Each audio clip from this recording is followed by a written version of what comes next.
Good evening. কি কৰিছে আপোনালোকে? সকলোৰে ভালনে? মই আপোনালোকক কিবা এটা দেখাম বুলি ভাবিছোঁ। মোৰ শহুৰ দেউতা এফালে ফুৰিবলৈ গৈছিলে মানুহ এঘৰলৈ।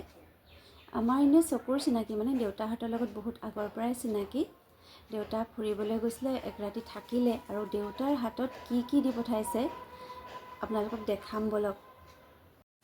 এয়া চাওকচোন, এমুঠি জিলিমিলি শাক দিছে। বাকীখিনি এয়া ব্ৰকলি দিছে, ব্ৰকলি, এফালে ওলকবি, এফালে কাঠআলু আৰু জাতিলাও এটা। এয়া গোটেইখিনি দেখাই দিছোঁ আপোনালোকক। আৰু এয়া দিছে উখোৱা চাউল, এয়া উখোৱা চাউল। এইখিনি ভাত খাবলৈ বেলেগ চাউল দিছে। আৰু এই শাক পাচলিখিনি যে আপোনালোকে দেখিলে, এইখিনি গোটেইখিনি ঘৰৰ শাক পাচলি। চাউলো ঘৰৰ, তেওঁলোকৰ বহুত খেতি আছে, সেইটো কাৰণে দিব পাৰিছে। আৰু সেই শাক পাচলি যে দেখিছে, অকণো সাৰ যাব নিদিয়াকৈ অকল গোবৰতে হৈছে বুলি কৈছে দেউতাই নিজে দেখি পেলাই ছিঙি আনিছোঁ বুলি কৈছে। চাওকচোন কিমান সতেজ হৈ আছে শাক পাচলিখিনি।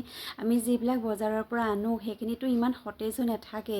এতিয়া ঘৰৰ শাক পাচলিখিনি দেখিয়ে মানে মনটো ভাল লাগি গৈছে, হয়নে নহয় বাৰু জনাবচোন। দেখিছেনে কিমানখিনি বস্তু দি পঠিয়াইছে।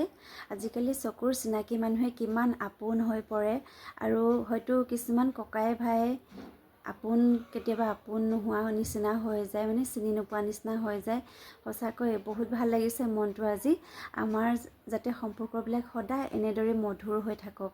বস্তুখিনি দিছে বুলিয়ে মই ভাল বুলি কোৱা নাই, তথাপিও মানে তেওঁলোকৰ মৰমখিনি দেখি সঁচাকৈ বহুত মনত ভাল লাগিছে আৰু।